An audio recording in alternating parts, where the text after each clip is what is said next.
चल मी तुझ्या नादाला लागतो. त्या बंधू बिंदू काय आहेत ना, आम्हाला दाखवू नको संजय पाटील. आता नाव घेऊन बोलतोय मी.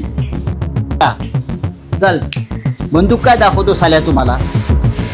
शिवसैनिकांना बंदूक दाखवतो? गद्दार माणूस हे नाही. गद्दारी केली आहे ना, 50 कोटी गिळले आहे ना, मग नीट गप्प बसायचं. परत ती भाषा करायची नाही बंदुकीची.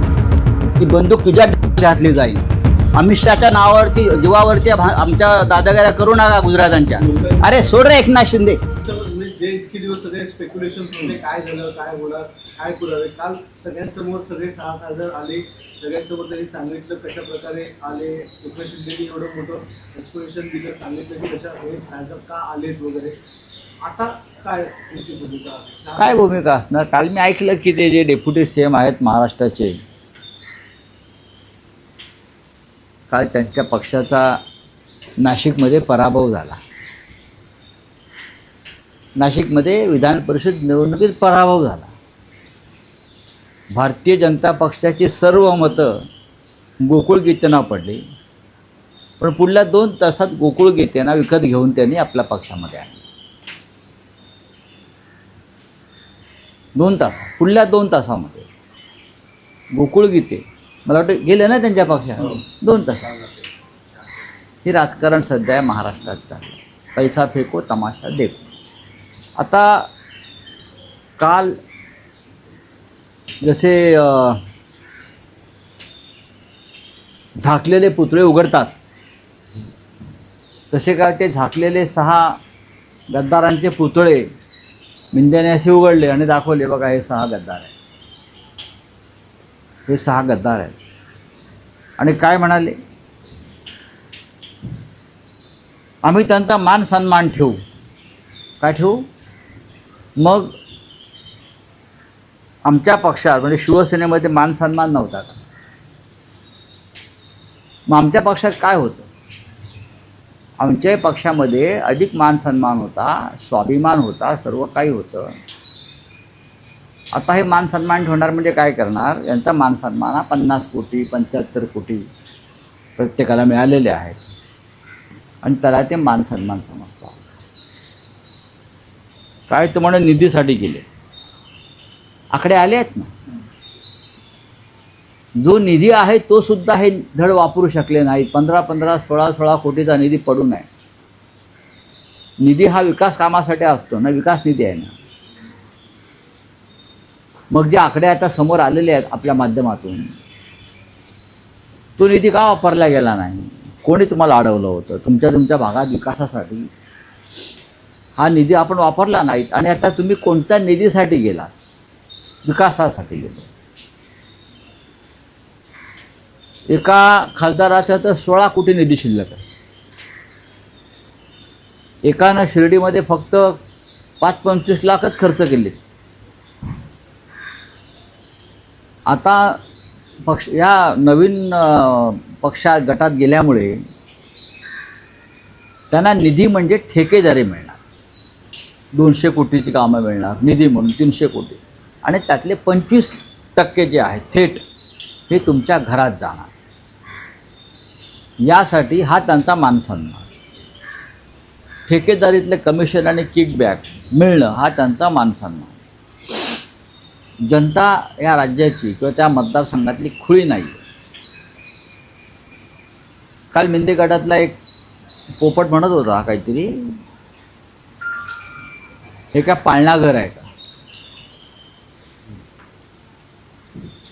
हिंदुहृदय सम्राट शिवसेना प्रमुखांनी त्यांच्या वक्तव्याची खिल्ली उडवायचं काम काल मिंदे गटाने केलं आणि हे बाळासाहेब ठाकरेंचा विचार पुढे घेऊन चालले. हिंदुहृदय सम्राट बाळासाहेबांनी वृद्धाश्रम काढले आणि पाळणा घरं पण काढली मुलांसाठी शिवसेनेनं. आणि त्याच पाळणा घरातून हे सगळे मिंदे तिकडे गेलेले आहेत. त्यांचं पालनपोषण याच पाळणा घरात झालं आहे मातोश्रीच्या. नाहीतर तुम्हाला कोणी विचारलं असतं? कुपोषणाने मेला असतात. वृद्धाश्रमं काढली शिवसेना प्रमुखांनी. जेव्हा प्रथम सरकार आलं मनोहर जोशींच्या नेतृत्वाखाली, तेव्हा महाराष्ट्रामध्ये मातोश्री वृद्धाश्रम योजना काढली. स्वतः शिवसेना प्रमुखांनी आणि महासाहेबांनी मातोश्री वृद्धाश्रम फार चांगल्या प्रकारे चालवलं आहे. तेव्हा पाळणा घरं, वृद्धाश्रम ही मानवतेची कामं आहेत. ती तुम्हाला कधीच जमणार नाही. तुम्ही ठेकेदारांची पाळणा घरं केलेली आहे. आता हे जे गद्दार तुम्ही 6 घेतलेले आहेत, ठीक आहे ना, त्या गद्दारांचा मान सन्मान जरूर राखा, पण मतदारसंघातली जनता मात्र त्यांना माफ करणार नाही. सन्माननीय उद्धव ठाकरे हे 27 तारखेपासून या सर्व मतदारसंघाच्या दौऱ्यावर आहे. कार्यकर्त्यांना भेटतील, जनतेला भेटतील, मेळावे घेतील आणि त्यानंतर आमची पुढली कारवाई सुरू होईल. काल नांदेडला काही गद्दारांना अडवायचा प्रयत्न झाला आमच्या शिवसैनिकांकडून. रात्रीच्या काळोखात लपून येत होते. अर्धापूरला गाड्या अडवल्यात त्यांच्या शिवसैनिकांनी. 2 किंवा 3 गद्दार होते आणि 850 पोलीस होते. किती? 850. विचारा करा, अख्खा एअरपोर्ट घेरलं होतं पोलिसांनी. जणू का वरून इराणप्रमाणे आम्ही बॉम्ब टाकणार आहोत. एवढी डरपोकगिरी आहे, एवढी डरपोकगिरी आहे.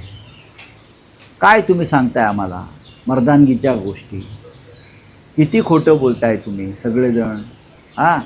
म्हणे विकासासाठी गेले.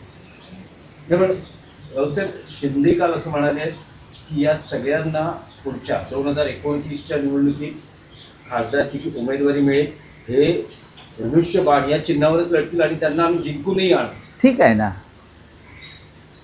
हा 2029चा विषय आहे ना.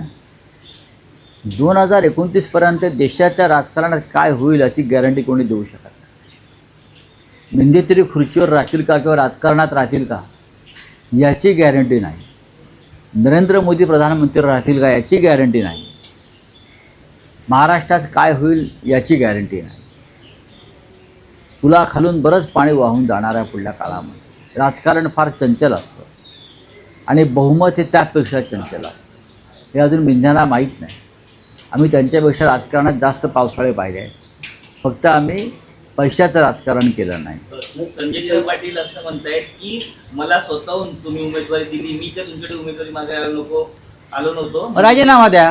रावसाहेब त्यांचं असं म्हणणं आहे की मला उद्धव ठाकरे, आदित्य ठाकरे सगळ्यांनी प्रेम दिलं, एकाच व्यक्तीशी माझा वाद. मी पक्ष सोडला, त्यांनी जर माझी माफी मागितली असती तर मी राहिलो असतो. कोण? मला माहीत नाही. मला माहीत नाही. जर तुमचं उद्धव ठाकरे साहेबांशी भांडण नव्हतं पक्षप्रमुखांशी तर तुम्ही राहायला पाहिजे होतं. आणि ज्यांचं तुमच्याशी भांडण आहे त्या संदर्भात मातोश्रीवरती येऊन चर्चा करायला पाहिजे होती. या सगळ्या गोष्टीचा आणि पक्ष सोडण्याचा काहीच संबंध नाही ना. आपण हे का सांगत नाही की माझ्याकडे 13 तारखेला 15 कोटीची खोकी आली, 14 तारखेला परत 5 कोटी आले. मग मी दिल्लीतली जो व्हीप होता तो धुडकावला आणि पक्षाच्या बैठकीला गेलो नाही आणि त्यानंतर मी अदृश्य झालो. आणि त्यानंतर मला उरलेले 35 कोटी काल यशवंतराव चव्हाण प्रतिष्ठानला जाण्यापूर्वी मिळाले. हे त्यांनी सांगायला पाहिजे गद्दाराने सगळ्या. हा गद्दारीचा हिशोब माझ्याकडे आहे. यांनी गेल्या काही काळामध्ये जे व्यवहार केलेले आहेत ते व्यवहारसुद्धा ईडीच्या रडारवरती आणले गेले. मग त्यात धाराशिवचे खासदार असतील, त्यांच्या बँकेचे व्यवहार असतील, अनेक गोष्टी माझ्याकडे आहेत, आमच्याकडे आहेत. त्याच्यावरती काल पक्षात चर्चा झाली. प्रत्येक फाईल समोर आहे. आणि आता सांगू कोणाला कुठे ब्लॅकमेल केलं, कोणत्या हॉटेलमध्ये ब्लॅकमेल केलं, कोणत्या खोलीत ब्लॅकमेल केलं हे सांगू ना. आता हळूहळू, ही काय वेळ नाही, सांगू आम्ही. योग्य वेळी हे बाहेर काढू. पण रावसाहेब संजय दिना पाटलांचं म्हणणं असं आहे की मला खासदारकीची उमेदवारी स्वतः उद्धव ठाकरेंनी दिली.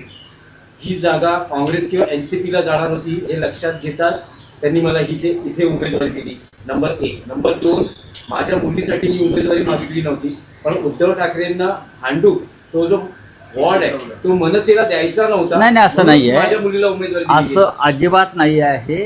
खरं म्हणजे तुम्हाला सत्य हे माहीत पाहिजे. तुम्हालाही माहीत आहे त्या मुलीच्या उमेदवारीसाठी त्याने किती तमाशा केला हे आपल्याला माहीत असेल. उमेदवारी दिल्यावर सुद्धा ते खोटं बोलत आहेत.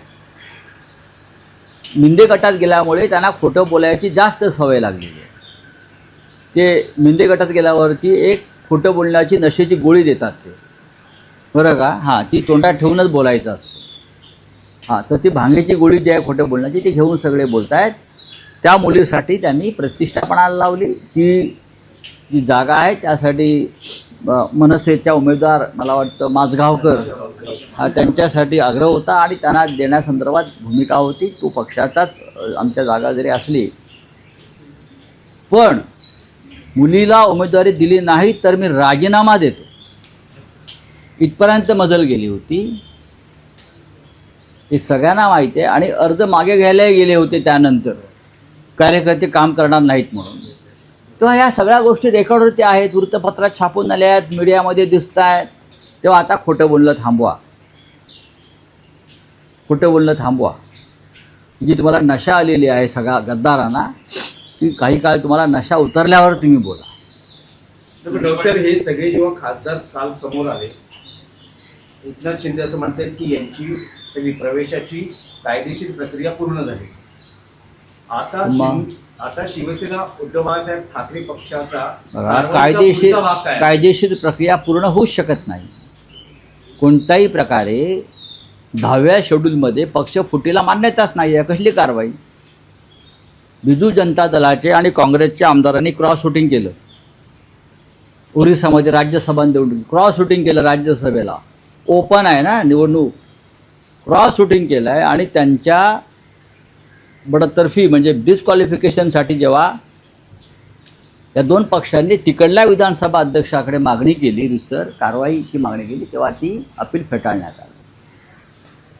उघडपणे मतदान केलं व्हीप जुगारून आणि विधानसभा अध्यक्षांनी बिजू जनता दलाच्या या आमदारांना डिस्क्वालिफाय करण्यास नकार दिला भाजपच्या दबावाखाली.